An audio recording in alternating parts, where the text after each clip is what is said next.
Somalia, East Africa. U.S. Special Forces on a lightning raid into the heart of Mogadishu. We're going to own this place in a week, and we're Delta, we're Rangers, we're SEALs. Like, we can take this place down. 2 Black Hawk helicopters are brought down by a hostile militia. And at that point, we all knew that the mission had changed. 99 U.S. soldiers are trapped in the city overnight as armed Somalis close in on their positions.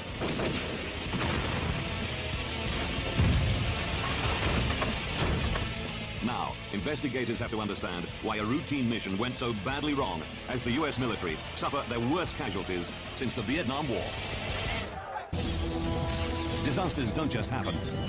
They're triggered by a chain of critical events. Unravel the clues and count down those final seconds from disaster.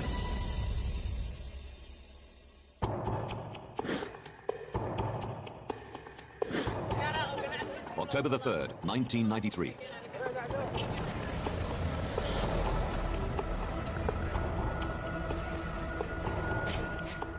Task Force Ranger, an elite American team of 160 soldiers, are waiting to be briefed on their next raid into the lawless capital of Somalia. Get it on! Their ultimate mission is to capture or kill rogue warlord General Mohammed Aidid and bring his rebel clan to heel. Local intelligence sources have identified high-valued targets, clansmen loyal to Aidid, gathering in a location downtown. Today, the Rangers are going to bring them in, dead or alive. 1532. From their base inside the city airport, Black Hawk and Little Bird helicopters take off laden with Ranger and Elite Delta operators. We came in off the ocean, and then you start seeing like those shanty huts on the outskirts of the town, and then all of a sudden you hit the city.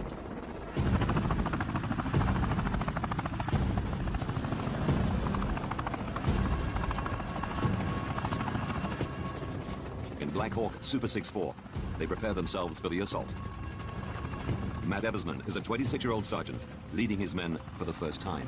All of a sudden, the helicopter pilot, informed us that we were going to make the assault. This emotional rush of adrenaline, and we're going to go from 2,000 feet or so above sea level down to 40 feet. And I mean, it's the most incredibly exciting, scary ride that you could imagine. The target of the raid is a 3-story building in the hostile heart of Mogadishu. The assault team expect to be in and out in about 30 minutes. Our plan was to establish a cordon around that building, and then we would bring the Delta people in the smaller helicopters right in on top of the building, and we would go in and capture those people. 1542. When in position, the Rangers will fast rope down from the hovering Black Hawks. They are divided into 4 teams known as chalks. Each chalk is to secure a different corner of the building. The problem is you couldn't see anything. Dirt and dust everywhere, and it's spitting up everywhere, and it's swirling into the aircraft, and you're seeing all this dirt swirl, and you're just getting glimpses of rooftops. And you don't know where you're at. In Chalk 4's helicopter, The pilot says, "You're in the wrong spot. We've stopped short of where we were going to insert you." And with that, the ropes were thrown from the helicopter. Chalk 4 will have to move into position when they hit the ground.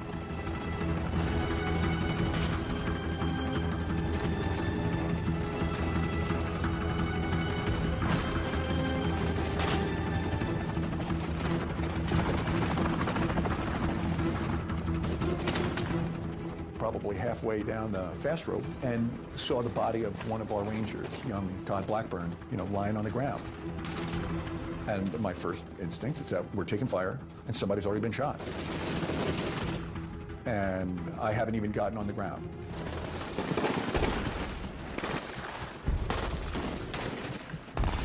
The casualty makes it impossible for them to move. Medic turns to me and says, "He didn't get shot, he fell. Lost control." At the time I thought he was dead. He was bleeding out of his mouth and nose and ears and just in a horrible shape.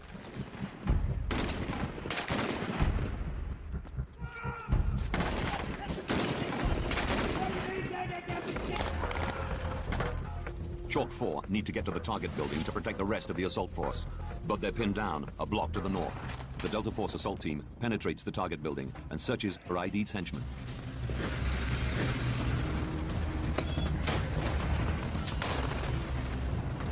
At the same time, a large extraction convoy arrives at the target building. Its job is to bring everybody back home. The Delta and Ranger teams and their prisoners. This is Uniform 64. We're in position for extraction. Over. In the lead vehicle is Battalion Commander Danny McKnight. I got to the holding position I was supposed to be at. I could see the target building, and then I was just waiting for the call.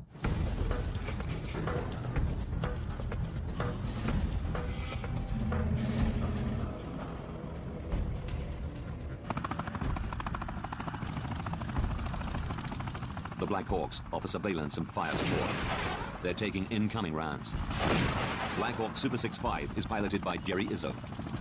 I could hear rounds cracking past the aircraft, and I heard two explosions, two thunderclap explosions that just went boom, boom. But all the other aircraft were moving and maneuvering and jinking very hard to avoid getting hit. But sometimes you can't miss all the raindrops when it's raining. 1600.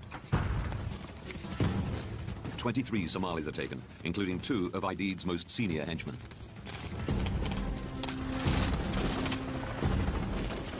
The force prepares to pull out with the prisoners. 3 vehicles from the extraction convoy are dispatched north to rendezvous with Chalk 4, where Todd Blackburn lies hurt.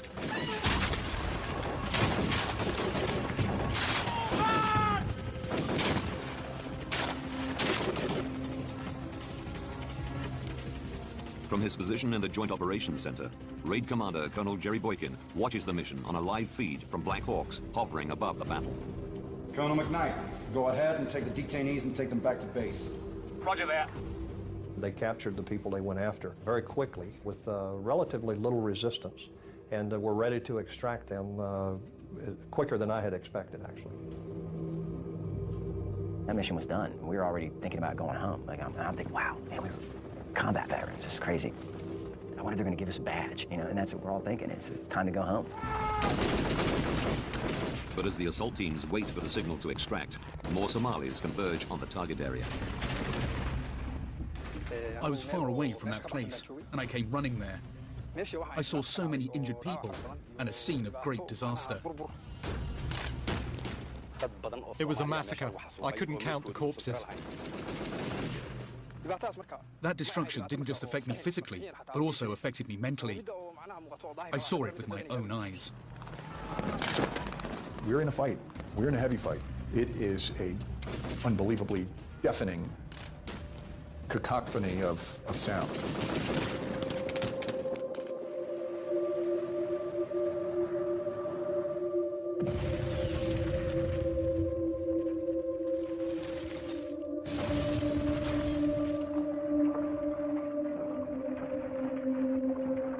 The gunfire is so loud that your teeth hurt. Your ears hurt, your jaw hurts. I've never, ever witnessed any kind of sensation as to how loud the battlefield was that day. We are in a bare-knuckle fight, you know, with these people that aren't going to stop, and the only thing that's going to make them stop is 1 of our bullets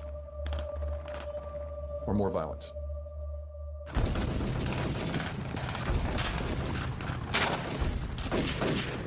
In the sky above, the circling Black Hawks are also in trouble. The area was getting hotter and hotter, more automatic weapons fire, more RPG fire. And we're sitting there, we're all tensing up, going, come on, come on, come on, let's hurry up, let's get this over with, get them on the trucks, let's get them out of here.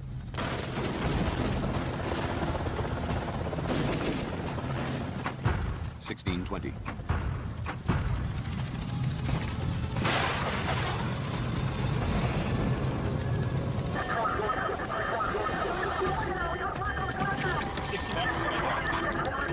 I still remember the visual of the bird starting to turn off, and the way that it appeared to me was, wow, man, it looks like he's going down.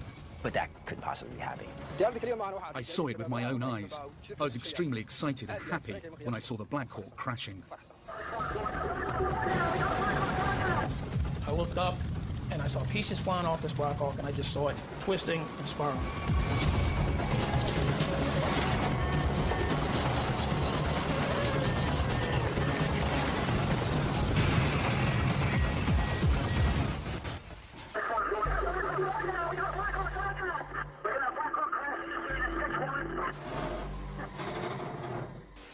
at that point, we all knew that the mission had changed.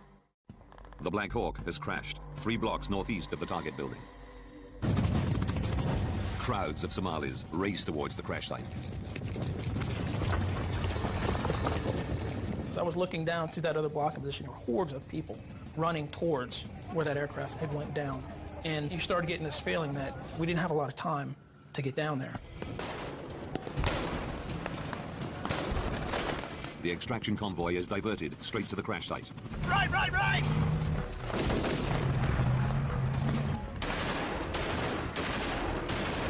En route, they pick up some of the out-of-position Chalk 4.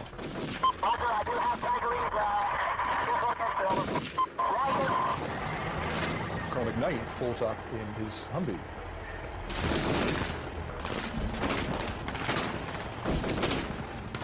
So we load all of our men up, get on these vehicles, and start to head out towards this crash site.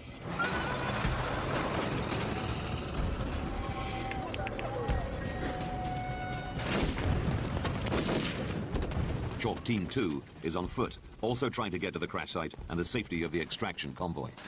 And I heard a yell. And what I just seen was Earl Fillmore, a Delta operator. He was just shot in the head, and another round had struck Lieutenant Lechner in the shin.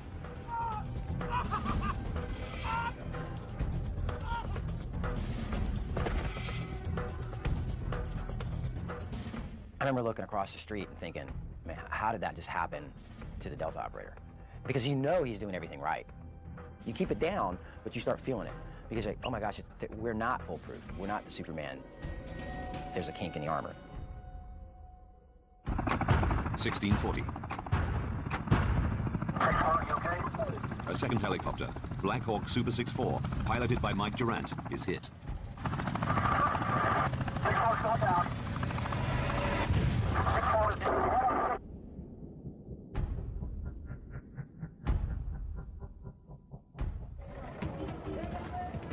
Hostile crowds begin moving towards the second crash site.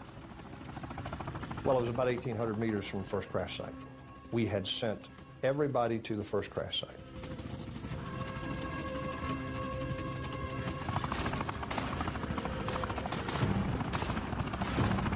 I don't think would have ever entered our mind that we could lose 2 in one day. 2 Delta snipers, providing fire support from another chopper, request to be dropped at the second crash site to protect the injured crew. There was nothing to support them with. It would be 2 guys against an unknown number of Somali militiamen. I had to deny. Their chances of coming out alive were not good. In fact, we even posed that question to them. Do you understand? Yes, they said. But as Somalis close in on the crash site, Colonel Boykin realizes he has no other options. Put them in. He needs to buy the injured crew some time.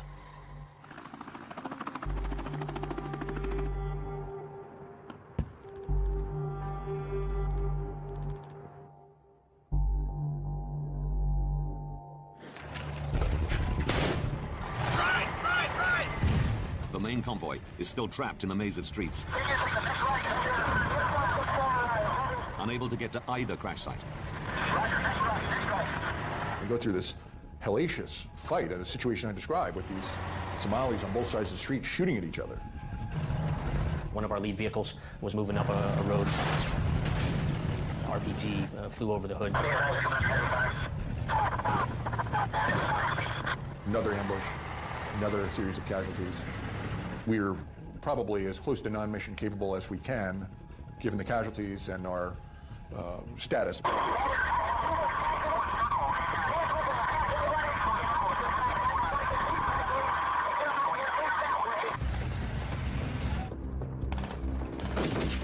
The convoy, severely decimated, abandons its search for the first downed Black Hawk and begins fighting its way back to the American base. The injured pilot of the second downed Black Hawk, Mike Durant, is defended by just 2 Delta snipers, Randy Shugart and Gary Gordon.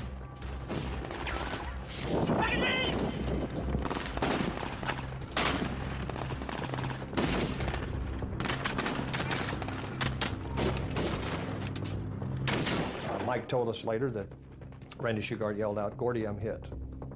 and then his gun went silent.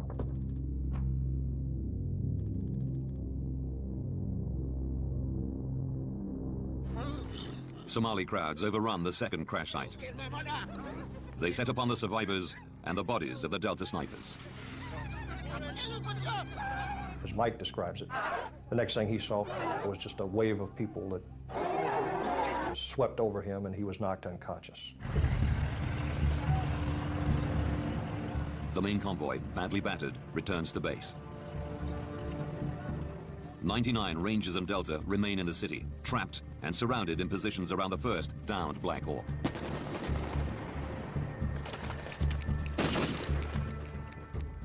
As darkness descends, the men are forced to find shelter off the hostile streets. We were kind of angry that it had come down to this where we were sort of on the defensive. We were the Rangers. We had Delta. It was 160th up in the air. Like, there's no way that these guys could have us on the retreat. It's crazy.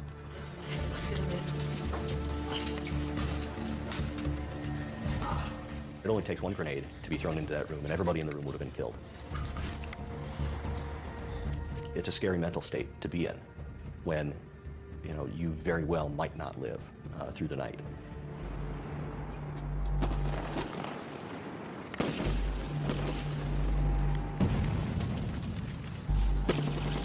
Thousands of militiamen launch wave after wave of attacks on Ranger positions.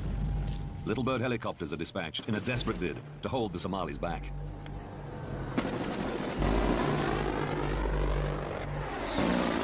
Whenever the Little Birds would come over and they do their gun runs, it would light the sky up, much like lightning.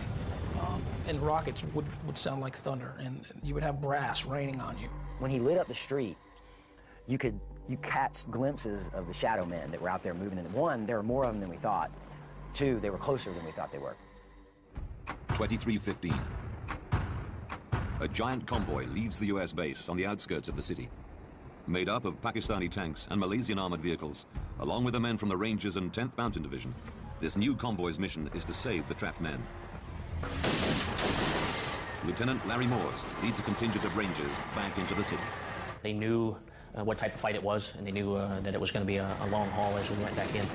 We need to get in there and do our mission. 1:55. Larry Moore's vehicles reach the second crash site. They find no survivors and no bodies. Minutes later, the rescue convoy reaches the trapped Ranger force near the first crash site. As the dead and wounded are loaded into vehicles, rescue teams try to free the body of pilot Cliff Walcott. They had to put the wounded guys in the vehicles, and that took a lot of time, and they would put the dead on top of the vehicles. They were long gone. They weren't feeling any pain anymore. Surprisingly, it was pretty quiet. There wasn't a lot of gunfighting. Then all of a sudden, bam! Game back on. There were probably 8 guys packed into this vehicle. We're all wounded, sting blood and sweat. And I leaned over my shoulder and I said, "All right, dude, step on the gas, let's get the hell out of here." What I didn't know was that they were still trying to extract Cliff Walcott's body.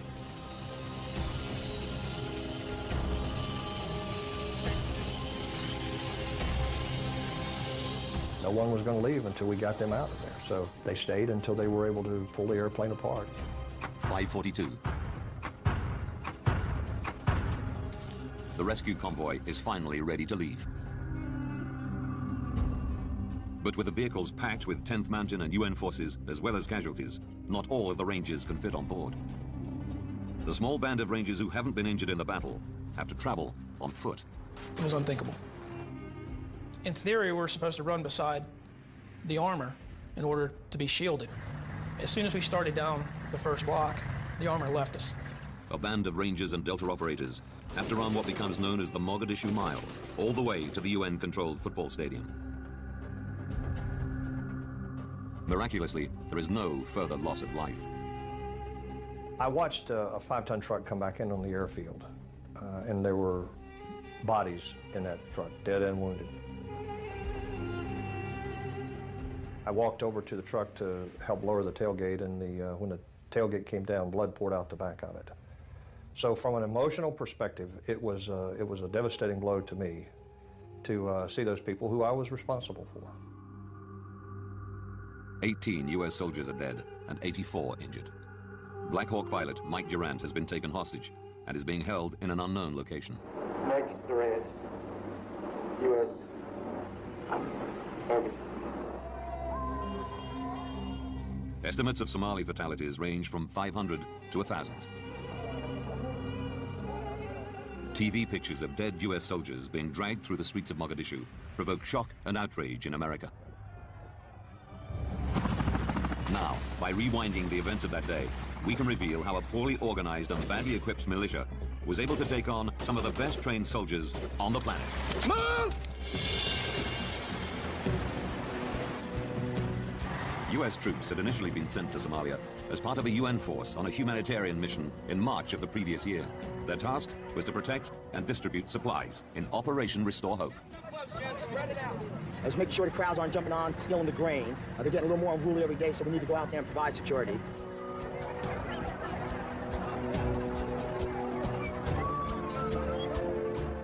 Robert Oakley was US Special Envoy to Somalia at the time of Operation Restore Hope. The military forces of Restore Hope had showed that they could meet any challenge and deal with it swiftly and impartially. Co-chaired by the United States and the United Nations, civilian and military all working together. The country was doing pretty well. But in August 1993, the mission changed under a new White House administration. Now, rather than just protect and distribute supplies, US troops went after the man they felt was the biggest threat, not just to aid, but to the stability of the whole country. We were deployed into Somalia, to Mogadishu, the capital city there, to capture and ultimately bring to justice a notorious clan leader named Mohammed Faryadid. The American public demanded to know why this new mission then went so badly wrong, and why the Somalis were holding pilot Mike Durant hostage. Oakley was sent back to the country in the aftermath of October the 4th and was instrumental in securing the release of captured pilot Mike Durant. And new brothers, Task Force Ranger, freedom never tasted so good. We're here. Oakley believes the whole strategy to take down Aidid was flawed from the beginning. If they'd taken him, somebody else would have moved up to take his place, and the fighting would have gotten worse. The UN and US made it clear to Aidid that he could play no part in the future of Somalia. Once you removed that hope, and it became clear to him that the United States and the United Nations was going to tolerate Aidid as leader of Somalia, he said, well, okay, I'll have to do something else to get their attention. You know, that's a very human sentiment, not just Somali. I am part of my people, suffering, killing. I'm sharing with them. Mark Bowden, author of best-selling account Black Hawk Down, interviewed many of the Rangers and Delta soldiers that were there that day, as well as members of Aidid's militia. I think the Somali people were still divided in the spring of 1992. There were many who welcomed the presence of the UN, who were hopeful. When they first entered the country, they brought aid. We welcomed them, and we waved flowers. By summer of 1993, this mixed picture had changed. One event back in July brought people together from across clan lines. The UN at one point surrounded a building where a number of top clan leaders were meeting to, as it happens, to discuss whether or not to support Aidid in his effort against the UN. The UN were determined to punish Aidid's militia for the slaying of 24 Pakistani peacekeeping troops the previous month. The clan meeting seemed to provide a perfect opportunity. Osman Atta was Aidid's main financial backer. He remembers the day of the raid well. They just came in with an helicopter and started shooting. There were no armed catch, as they claim it. Unfortunately, they killed 73, 72 elders. Unaware of the growing tension, the elite Ranger and Delta Force landed 6 weeks later. Their operations in the city further incensed the people of Mogadishu. We weren't there to feed anybody. Put them on the ground! Can you imagine just hanging out there and all of a sudden helicopters come in and rope in and dudes come in and start kicking in your door and telling you to get down, do this, that, do that? I'd be surprised if anyone didn't want us out of there. With heightened tensions on the streets of Mogadishu, any Ranger operation would rely on accurate intelligence. Robin Horsfall is one of the youngest soldiers ever to be accepted into the SAS Regiment, Britain's Special Forces. A veteran of countless IRA encounters on the streets of Northern Ireland, and of the 1980 Iranian hostage release mission.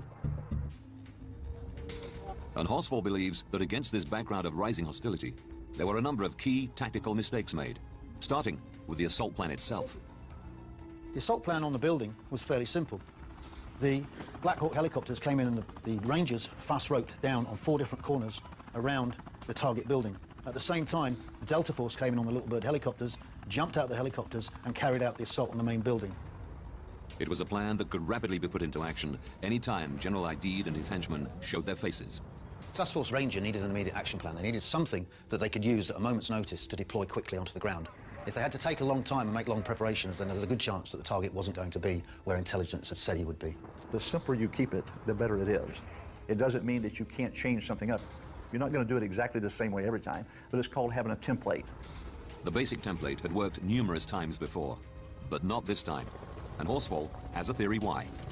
In the 70s and 80s, when we were working against the IRA in Northern Ireland, we were always taught that we didn't repeat anything. Well, every time you repeat a mission and repeat the same template, what you do is you give information to the enemy. It meant once the militia knew where the Rangers were heading, they were ready. As the Ranger chalks inserted, Battle Overwatch relayed reports of militia massing in the target area.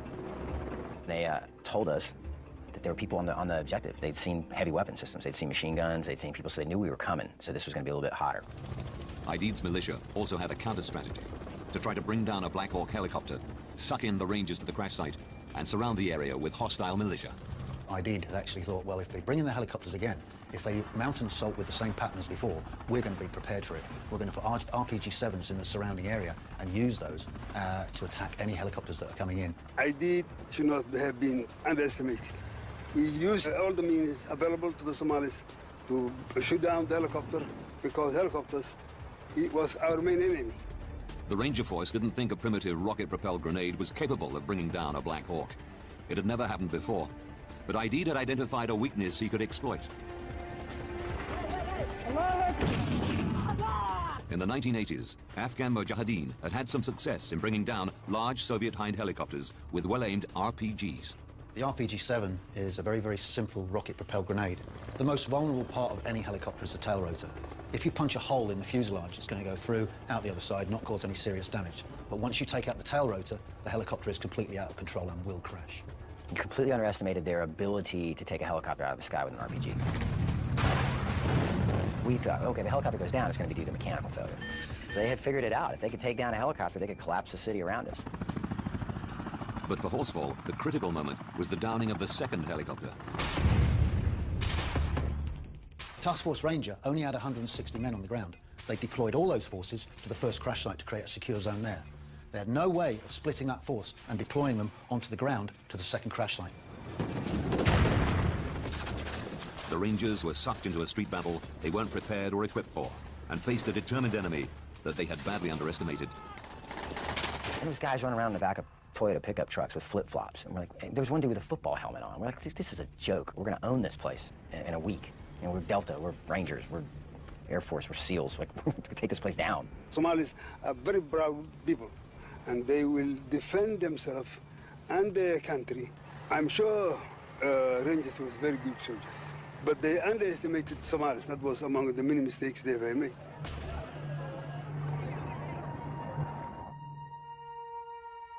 The small assault force found themselves in isolated positions in the city, surrounded by a militia fighting on familiar streets. Well, if we look at the target area, for example, we can see here that the buildings are very densely packed together. The chances are you only got enough width for one vehicle to move along these roads. That means that people can drop grenades, fire immediately down on top of you. You can easily be ambushed. Once you get in there as well, it's very easy to get lost. Street fighting is one of the most costly forms of fighting in any kind of war, and most generals try to avoid fighting in towns. Mogadishu has been in an almost permanent state of conflict since the overthrow of President Saeed Barre in 1991. There is no effective government, police, or infrastructure. It's left the streets a battleground. You know, every door, every window, every alley is a threat. They are fighting in darkness. Everything is enemy. The trees are enemy, the suns are enemy. The poor guys cannot fight with someone in his hometown.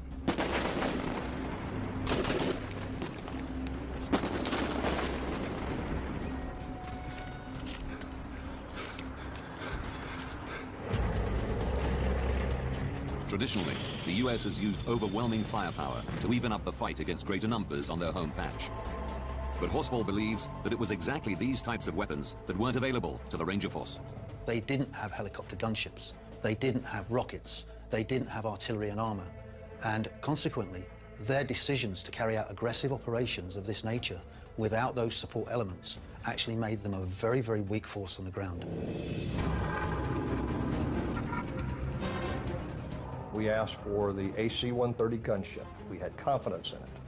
And we knew that if we got into a really bad situation, that could be really a deciding factor. We were denied that. Requests to the US government for armor to be sent to Somalia were also denied. Had we had a more robust vehicle, a vehicle with armor protection, we could have gone through those streets much faster and much safer. So they put us into this environment and then did not give us what we said was needed to do our mission there. Without armor or heavy air support, the Rangers were forced to rely on more vulnerable and less offensively capable Humvees and Black Hawk helicopters. Those decisions made at political levels didn't take into consideration the tactical effect on the ground. Once again, US leadership had made a critical miscalculation of the scale of the task. It wasn't just those at the top who underestimated the Somalis' ability to mount such a large counterattack. Soldiers on the ground also made critical planning mistakes. The raid was designed to take less than an hour, so they left behind heavy body armor plates, night vision equipment, and even canteens of water. It seems as if everybody had taken loss of their senses, but at the time, it truly was thinking it was for the good of this mission. We'll be lighter, we'll be able to go. I kind of looked at Jeff and I said, okay, what time is it? 2:30. I said, okay, how long do missions last? About 45 minutes. Okay, all right. Now, why are you going to take night vision goggles when it's a daytime mission? Bad idea. Once the night came down, they were left as a very small force surrounded by an enemy with vastly superior numbers. And had they taken those night viewing goggles, they would have had an advantage that could have made a huge difference to the amount of casualties taken. Now, we can reveal the chain of events that led to America's biggest loss of life in combat since the Vietnam War. 68 minutes to disaster. An elite assault force is sent on a raid into a hostile Mogadishu. Underestimating the Somalis, they run with a plan they've used before. Go, go, go, go, go, go, go!